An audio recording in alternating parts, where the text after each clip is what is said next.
All right, this video is for question number 7 on worksheet 2. And it says 3 to the x is supposed to be equal to 2 to the x plus 3. And we're supposed to solve for x in this problem. So figure out what value of x makes this true. Okay, so this one stands out a little bit different from the others.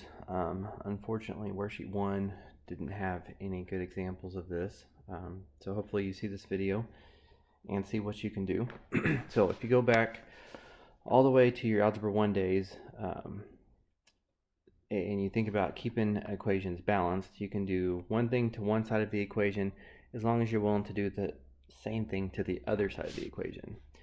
So the kind of trick to this question is to say I would like to take the natural log of the left side, which is okay as long as I take the natural log of the right side. Now it doesn't really have to be natural log. You could take the common log of both sides. It's just in calculus it's usually natural log, so that's what I end up doing, and it works out the same either way. Now the reason why this is a good idea is now this x is an exponent on something that I'm taking the log of. So this x can come down out front. So I essentially have a number times x. Over here, x plus 3 is an exponent on something I'm taking the log of. So the x plus 3 can come down out front. And now it's like I've got x plus 3 times the number. And now it looks a whole lot easier to deal with. So let's see here. I've got a x times the natural log of 3. I'm going to distribute this. So I have an x natural log of 2 plus a 3 natural log of 2. And if I'm trying to solve for my x's, I need to get them all over on one side by themselves. So I'm going to subtract this over. And 3 natural log of 2 is just some messy decimal, but I'm going to leave it exact until the end at least. And now I've got some x's here, and I'm taking away some x's here. So of course it would be easier if this was like 5x and I was taking away 4x. It's not so easy to do when it's natural logs like this. But I can still say this has an x and this has an x. So I can factor out that GCF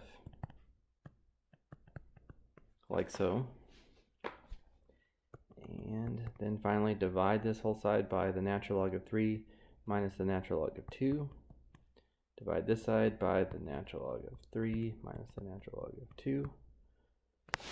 And that's what I get for my answer. Alright, and I went ahead and typed this in my calculator. And this is approximately equal to about 5.129 as a decimal. We do need to make sure that if we were to plug this in, we wouldn't be taking the log of a negative number or the log of 0. And that doesn't look to be happening, so I'm not worried about this being extraneous. But we can still go ahead and check it, and I did that on the side of my calculator. So I stored all of this in for x in my calculator, and then asked it what 3x was. And it's about this. And then I asked it what 2x plus 3 was, and it said the same thing. So I can see that those are equal for that value of x. So then I'm confident in my answer.